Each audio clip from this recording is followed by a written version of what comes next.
Morning. This is John Richardson speaking with you from Toronto, Canada. Today is Sunday, March the 7th, 2021. It's about 7:30 a.m. in Toronto, Canada. And I mention that because my guest this morning, or rather late afternoon her time, is Virginia Torre Jeker in Dubai, who I have done numerous podcasts with over the years, and we have a very special topic today. First, let me welcome Virginia. How are you, Virginia, today? John, I'm doing great. Doing very well, and I hope you are too. I certainly am, and I'm really excited about the topic that we are going to talk about today because, as tax bloggers and I think as a sense, tax historians, if this stuff were read like 100 years ago, we are going to be talking about something that is without precedent in the United States and its possible application to the rest of the world. I'm talking specifically about Senator Warren's proposed wealth tax. And this may sound like a great idea for certain people in the United States, but my God, when you start taking this apart, understanding it, and seeing how far it goes and how it affects the lives of people outside the United States, you would be absolutely shocked. Would you agree with that as a preliminary assessment, Virginia? Absolutely, John. It's frightening. Absolutely frightening. So I hope that people are either sitting down. If anybody's listening to this in your car while you're driving, I strongly suggest that you pull over. And yes, I will say at the beginning that we do confirm that the information in this is correct. We are not making this up. Let's go right back to the beginning. As you know, there's a new administration in the United States, a Democrat administration, and we know that Senator Elizabeth Warren sought the nomination of the Democratic Party, and she did this largely on the basis of a proposed wealth tax. So, Virginia, talk to me a little bit about this proposed wealth tax idea. Sure. Okay, so we have her draft proposal, and we can actually see the wording of the statute that she's proposing. And let's give some of the basics. The Ultra Millionaire Tax Act of 2021 is the title of the act, and it calls for an annual, every year, a wealth tax to be assessed on so-called applicable taxpayers. We'll get to who they are later. And it's a tax on their net worth. So net worth basically means everything you own in the world, whatever it is, assets, property, cash, boats, your pedigree dog, and so forth and so on, your jewelry, all of that minus your debts is your net worth. Now, the rate is 2% on net worth that's over 50 million, but under $1 billion. And once you get past $1 billion, the rate goes up to 3%. And again, this is every year you will be paying this wealth tax. So this is really, really something. And this is something that I think our audience of Americans abroad will understand much better than Homeland Americans. This is not an income tax at all. In other words, there's no realization event. This is not about you're making $1 and the government wanting to share in what you made. No, this is about the government saying, oh my God, look, you have something and we want to assess a tax based on your having it rather than income. That's correct. And this is something the U.S. has never had. The U.S. does not have a wealth tax in place. And there's issues with the constitutionality of a wealth tax being imposed by the federal government. That's for another day. But this is a tax that is unknown to Americans. Well, hold on. Is it unknown to Americans abroad? It seems to me that Americans abroad are constantly subjected to non-realization taxation, the whole subpart F regime, transition tax, GILTI, phantom capital gains, the 877A exit tax. So this is actually something that I think Americans abroad are much more likely to understand quickly than Homeland Americans, because for them, they live this non-realization event taxation, right? That's correct, John, they do, but even the non-realization events aren't viewed so much as a tax imposed on their wealth per se, if you understand what I'm trying to say. They define them. In other words, what they do is they build a house and call it a shed. They define these things as income, even That's though they're right. not. That That's said, right.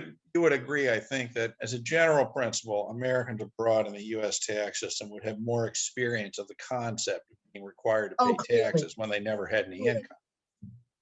Clearly they will, and many of them who are in European countries may in fact be paying a wealth tax to those European countries in which they are living. You know, a true wealth tax based on what they own, properties they own. So yes, they will certainly understand this concept far more than the Homeland American. And the Homeland American may look at these numbers and say, well, this doesn't apply to me and I don't care, and just close the book.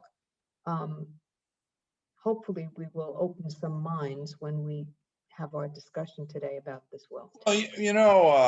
when the exit tax, the 877A exit tax was passed, the late Senator Kennedy, bless his heart, called it the billionaire's tax.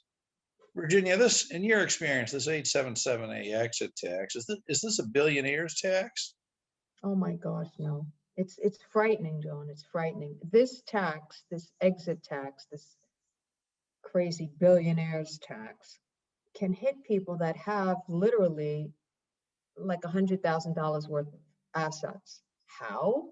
Because if they haven't been tax compliant and can't certify that they've been tax compliant for the 5 years prior to their giving up their citizenship, they are going to be subject to this exit tax. So they could be paupers, but still be subject to the exit tax and wiped out, essentially. Oh, absolutely. I mean, to take a very simple visual example, I mean, all it takes in the world I live in is for somebody to own a house in Toronto and have a pension from 30 years of work. I mean, you can't put together 2 nickels, to buy a cup of coffee, but by God, you're rich, Paying the exit wealthy, tax, yes, yes. you're deserving of punishment by the United States. And note that this is not even on U.S. assets, but in any case, it seems to Let's me get that back to the one of wealth tax.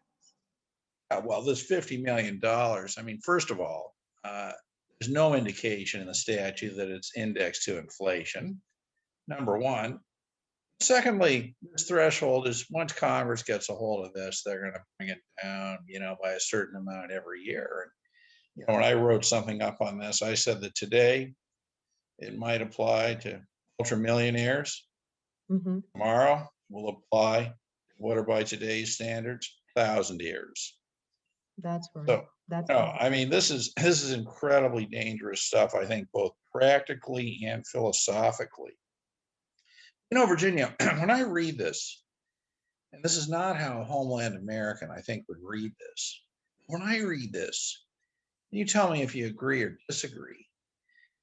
This thing is written, you define it to apply to all individuals. Well, there are individuals who live outside the United States, so it presumptively applies to everybody in the world, with That's a right, John. carve out for what they call non-resident. Only in the sense, it doesn't mean the non-resident isn't subject to the wealth tax, but the non-resident is subject to the wealth tax only on U.S. assets, right? Well, let's just clarify. That carve out is for someone who is not a U.S. citizen and is also a non-resident. So your typical expat American abroad is not going to escape this wealth tax because he's a U.S. citizen. So you've got to meet both prongs. You've got to be not a non-U.S. citizen and also non-resident of the U.S. Okay, for this little carve out to apply. And the carve out said, in order to determine whether you are subject to the wealth tax meeting the $50 million threshold, that we look only at your U.S. situs assets. So that's another issue, what is treated as being a U.S. situs asset. And the wealth tax itself will be assessed only on those U.S. situs assets. But again, the carve out is only for non-citizens, non-residents of the U.S., and non-residents is not defined. Yeah. And of course, because it's this is coming under a new subtitle altogether. So would, you know, It- given that there are different residents of different definitions of residence under subtitle 1, the income tax, subtitle 2, the estate and gift tax, and now this, who knows how residence might be defined on That's this sort of correct. thing. But, you We know, that's a don't know. technical issue and we don't know the answer. But I think Mhm. it's worth pointing out that effectively this has been downloaded to Treasury to decide who's a resident. Who's a resident? Would you agree?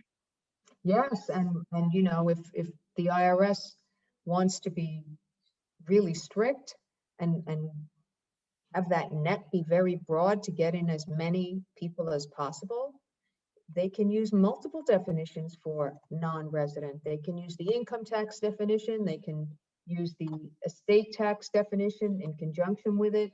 We don't know. They could come up with some other rules. For Or example, they could even say, have you ever visited the United States? If so, boom. they could follow California. Did you spend more than 60 days in the US at any time in the past 10 years? If so, you are treated as a resident. We don't know what it's going to be. And I think this is critically important. And this is another reason why, you know, I think that the governments of other countries need to be looking at this stuff, because this is not, in fact, an internal US matter when they're defining, you know, what is really an extraterritorial wealth tax. Because even to the extent that it applies to US citizens who've never lived in the United States, I mean, you know, I know that you in the past, or I believe your client base includes, you know, some moneyed families in the Gulf region. Mhm. And, you know, this type of stuff puts all of these, you know, brings all of these assets into the US tax net. Okay, Absolutely.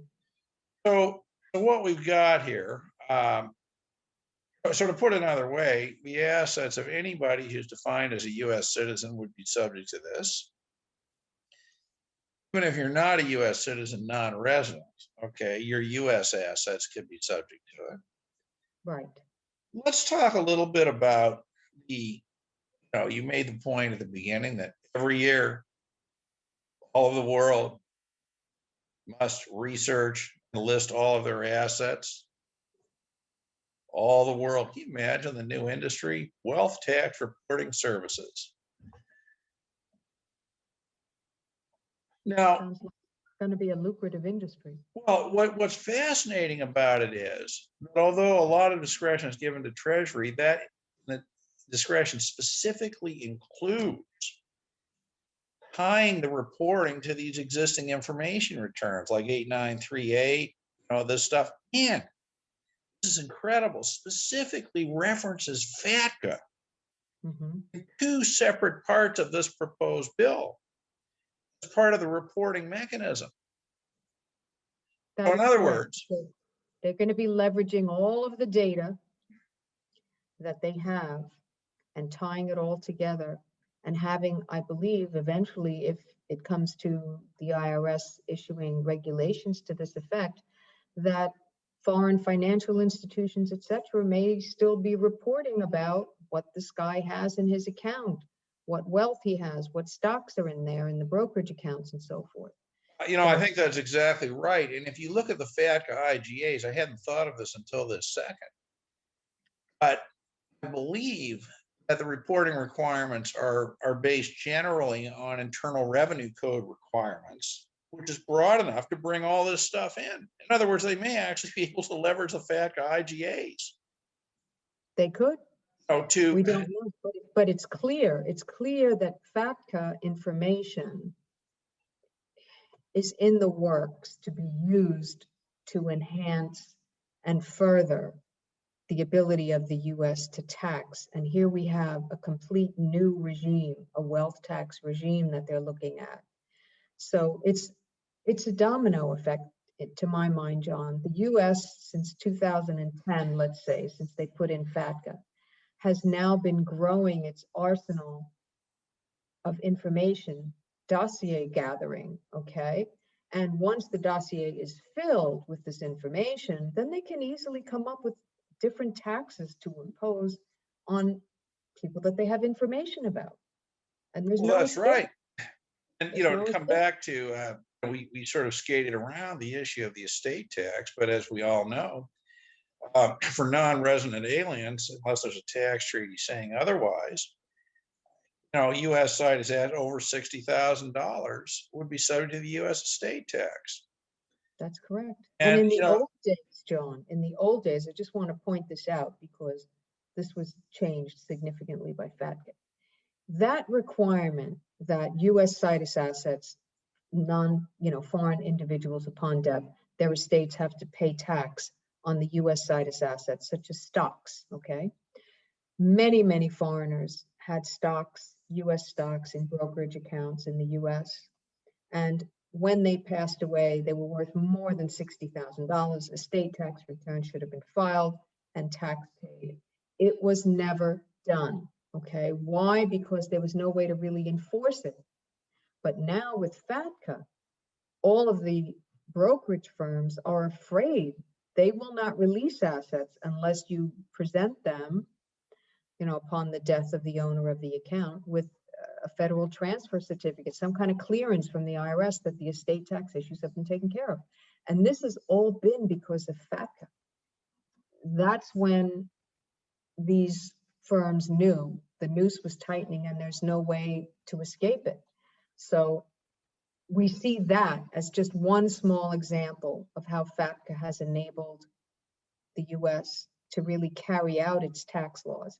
And here with the wealth tax, if that comes into effect, I'm sure they're going to be leveraging FATCA, the IGAs, the leash they have around foreign countries to make sure they get the information they want.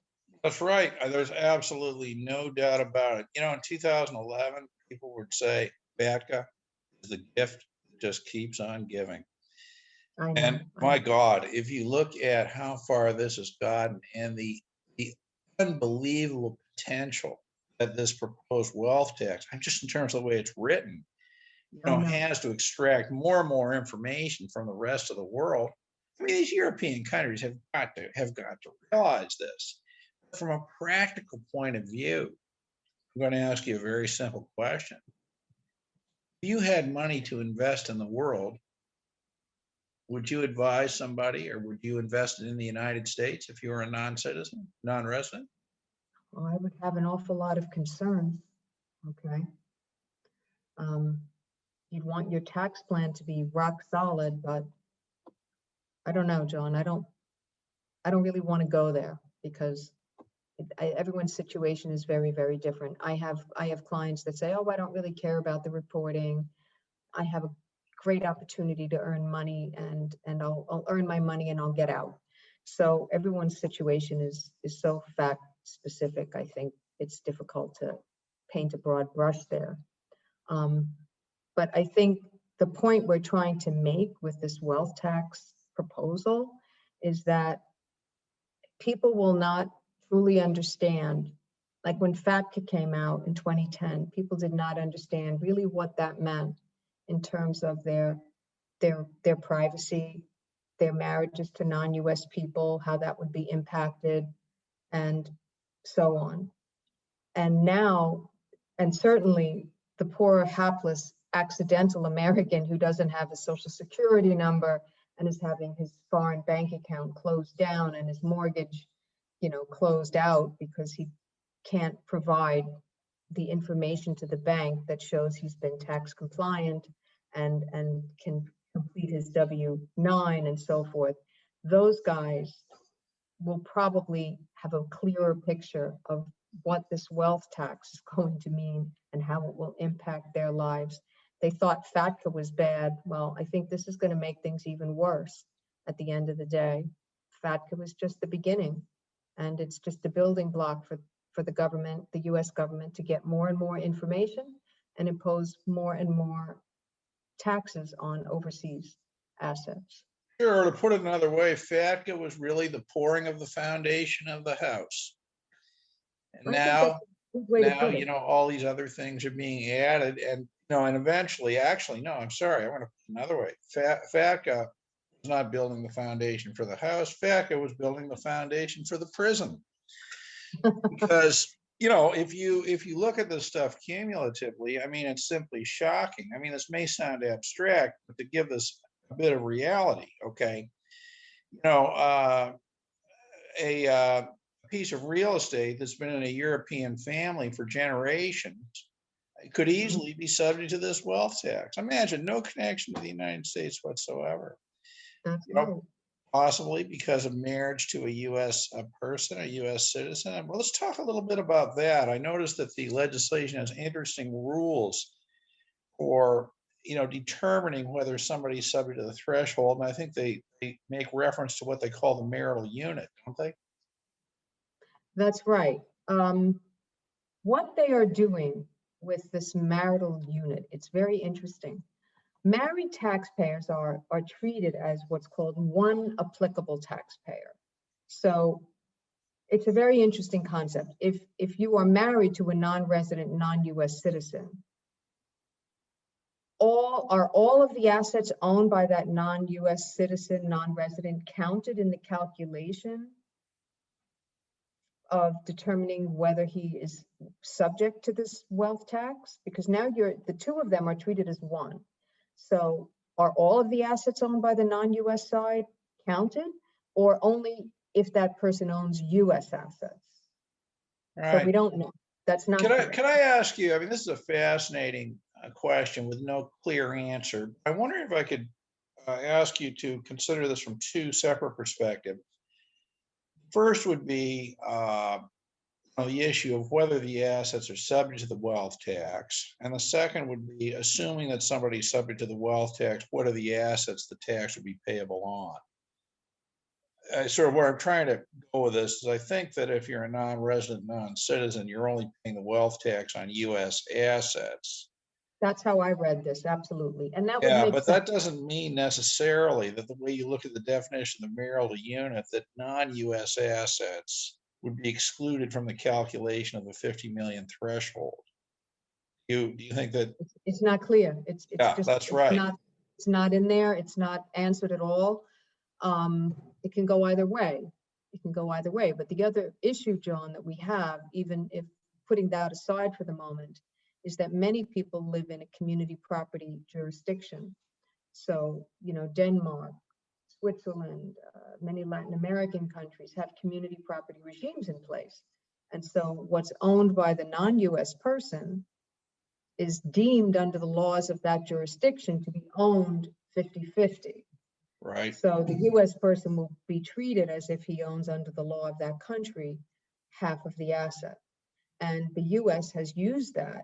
I mean, they consider community property laws of other jurisdictions as, yes, well, then you own one half. We all know that from other areas of taxation. So the wealth tax will definitely be impacted by if you live in a community property regime. It's absolutely shocking, or to put it in very practical, simple terms. I mean, a lot of people, this may be gobbledygook. How about I put it this way, and you can agree or disagree? Marriage to a U.S. citizen has gotten much riskier and could potentially subject your assets to wealth taxes. Would you agree? Oh, yes. Dangerous liaisons. Let's put it that way. Living, there's a phrase, living dangerously. So in this case, we call it marrying dangerously. So true. So there's another very important aspect, John, that I think we should bring up before we, I think kind of wrap up here, is that the people who are planning on expatriating or thinking about expatriating, they better hurry up. The reason that we say this is because if someone is treated as this horrible creature called a covered expatriate, and we know that being a covered expatriate is not a good thing. If you're treated as a covered expatriate, your wealth tax is going to be assessed on the day before you give up your citizenship or your green card if you're a long-term resident. And you will be taxed under the wealth tax at 40% of your net wealth. So, sorry, you mean 4%. I thought that the other provisions was 2%. You mean 4%. Or No, John, no. 40. 40%. you've got to be kidding me. That's No. 20 times. That's 20 times what somebody else who wasn't expatriating would be subject to. 40, 20 Yes. times 2? Yes. Oh my Yeah. God, that's shocking. And if if you look at it, it's just unbelievable. It's just unbelievable. So this wealth tax really adds insult to injury, because the covered expatriate, as we know, can be a very innocent person who, let's take the accidental American, the most innocent of them all, who hasn't been filing tax returns, didn't know he was supposed to, etc. So that person can never certify under penalties of perjury that he's been US tax compliant for the 5 years prior to expatriation. So that guy gives up his citizenship and is subject to the exit tax, so he has to pay that. And then he also has to pay 40% on his net wealth that is left over. Yep. Well, And this is that's why. someone that is not, a billionaire, a trillionaire. I mean, this is someone that is going to, as you mentioned, in Canada, he may have a house and he may have pension plans. That's right. And this is not a non-realization event. In other words, this tax is doing even though the person may not have a cent to his name. That's right. Unbelievable. On this note, here's Senator Warren's statement recently from an interview. I'm just going to read you this particular synopsis. Okay. I mean, you just can't make this up. Okay. Here we go. Courtesy of Senator Warren. The idea behind wealth tax is that you have to pay it if you're an American citizen.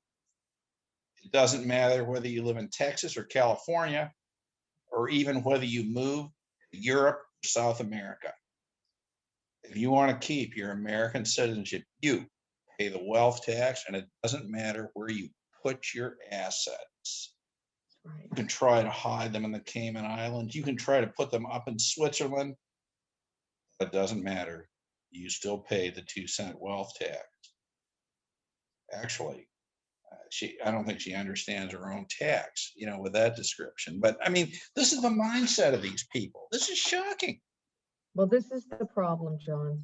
The mindset is that anyone that lives outside of the United States is somehow cheating on their taxes, hiding their money, putting it in the Caymans, putting it in Switzerland. Guess what?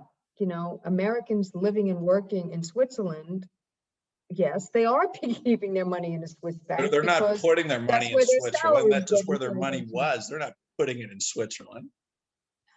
It's a normal part of their life. So we have many, many Americans abroad that keeping their money in a foreign bank is mandatory for them to live, to get their salaries paid in, to pay their mortgages and so forth. But the mindset, from what I've seen, having practiced now for over 35 years overseas, the mindset is that anyone that's overseas is somehow suspect and they're cheating somehow, and we have to flesh them out. Absolutely. As I read in an article recently, I thought this was a great phrase. The author of the article called them, are you ready for this? Foreign living citizens. Think of that, foreign living citizens. This is extraordinary. But what that excerpt tells me, what I just read, this is, I think, the problem here is that from the American point of view, from the American homeland point of view, Mm-hmm. the only people these laws affect are Americans who start in America and move out of America. What I would call the American expatriates. They don't even seem to understand the accidentals or immigrants, people who left the United States at a young age permanently even exist. That's correct. And so what in effect is happening is they're running a sort of a third kind of tax. The United States has 3 tax regimes, 1, Homeland Americans, 2, non-resident aliens, and 3, what I would call the extraterritorial tax regime, or people who are defined as U.S. citizens living outside the United States who really aren't in any significant sense. It's absolutely shocking. Now, before we end this, I have I would add also, by the way, that, you talked about the expatriation penalty. There are also penalties for dying. There are penalties for gifting things away. There is no escape from wealth tax, okay?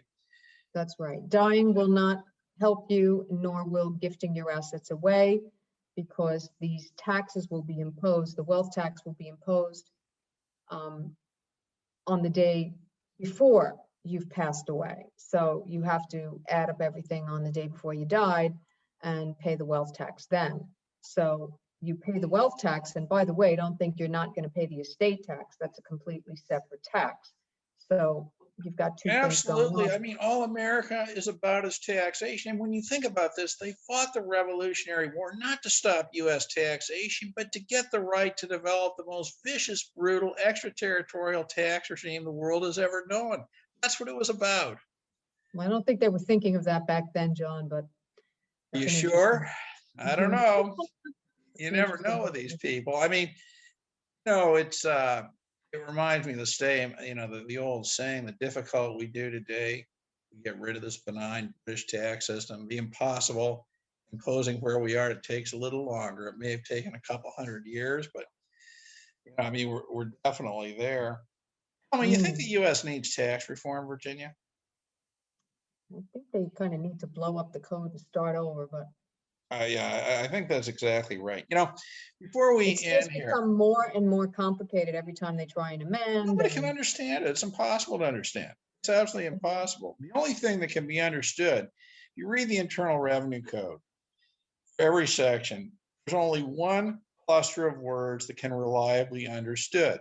And that is, if you see the word foreign, the word penalty is sure to follow, usually starting at $10,000. That is a reliable cluster of words throughout and everybody can understand that. But that's really the end of it. You know you're going to be penalized. For what? Who knows? right. But So before I we think end, we've hit the main points here. Yeah. I think I'm looking back at my notes, and I think we've covered everything. Um, I'm going to be doing a tax blog post on this act in more detail, and I think you will also be writing up something. You've already written up an excellent piece for people that want to read up a little bit more on it, but I think the people that really need to start looking at things are the following groups: people that are married to a Americans, non-US spouse. Yes, Americans married to a non-US spouse. Anyone who's thinking of expatriating better move very quickly on their decision and take action.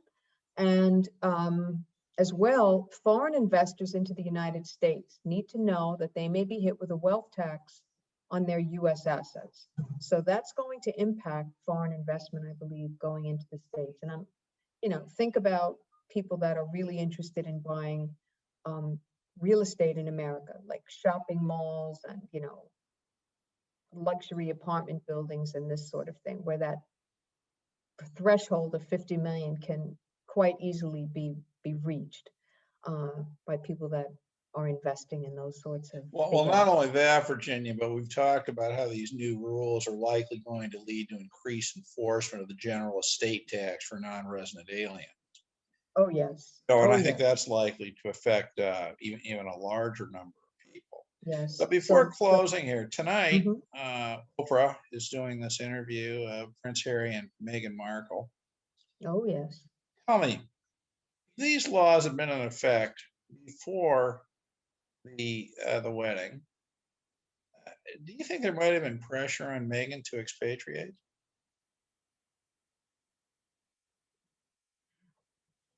That's a good question. I don't know.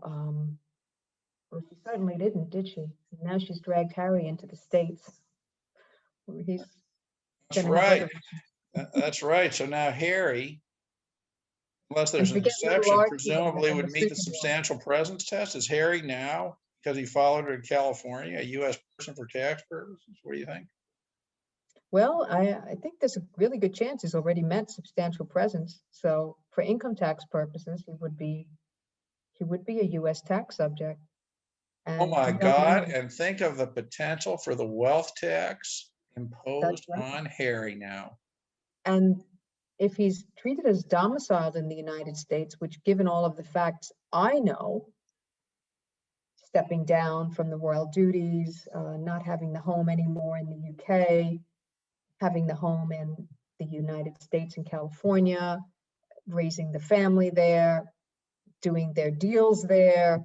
They're just becoming more and more entrenched in America. I would say Harry has a very good chance that he's treated as domiciled in the US for estate tax purposes. And what that means is that all of his assets worldwide will be subject to US estate tax.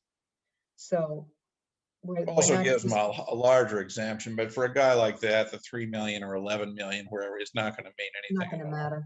And if the wealth tax comes into effect and he's treated as, you know, resident for that purpose, which given everything, there's a good chance he would be. Yes, he'll be paying an annual wealth tax. So Think of it. good luck. Absolutely, Yeah. absolutely extraordinary. You know, I think that they Yeah. should have kept an ankle bracelet on Harry very, very early on. But anyway, this has been a fascinating discussion. I hope that people see the seriousness of this. There's a tendency for people to say, "Oh, well, you know, it doesn't affect me." That may not. Well, first of all, it's not the law today. Once it becomes the law, it's amazing how, you know, these thresholds get lowered, you know, to affect more and more people. So, Mhm. you know, it really is ushering in a new form of taxation in America, namely taxation based not on income, but my God, you have an asset, you should be giving us something. That's right. And let's not forget, this is the federal wealth tax. We are already seeing California proposing and New York, and I don't know which other states, but those are the two I'm aware of at the moment, that they have wealth tax proposals on the table as well. So this could be the new flavor of the year. And exit taxes, you know, when you try to leave, you know, this is, you know, possibly, this is also interesting. You know, Virginia, the 21st century, I think there's two things that are true. The first is the single most interesting person thing about a person is his or her tax residency. You know, number one. But the second is the greatest form of wealth in the 21st century is to be able to live happily on exactly nothing. Mhm. That's what true wealth has become now with this. You know, why should people have to defend themselves 24/7 from these rapacious governments? Yes, it's getting more and more difficult. I agree. You think there could But be a John, second people American like you and Revolution? I are here to help. We're here to help and give them advice, and you know, hopefully giving people the heads up will enable people to start taking action. Well, I especially the on, best you know, advice for we can people who give don't right live in the now. United States, the renunciation, as I've ended many podcasts, I think, would you agree with this statement? For Americans abroad not returning to the United States, all roads lead to renunciation. Absolutely. For those who are saying, you know what, I'm not going back. My life is here in France or Germany or Dubai or wherever they are. If they want to have a life, then they've got to get out now. That's what I think. I think you're 100% right. And I think I want to end on that note because you put it so well.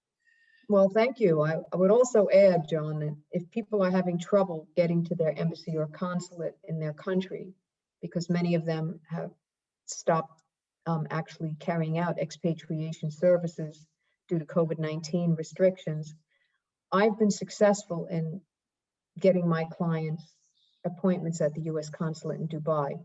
So if people need help and want to get to Dubai to try and renounce, we can certainly assist on that.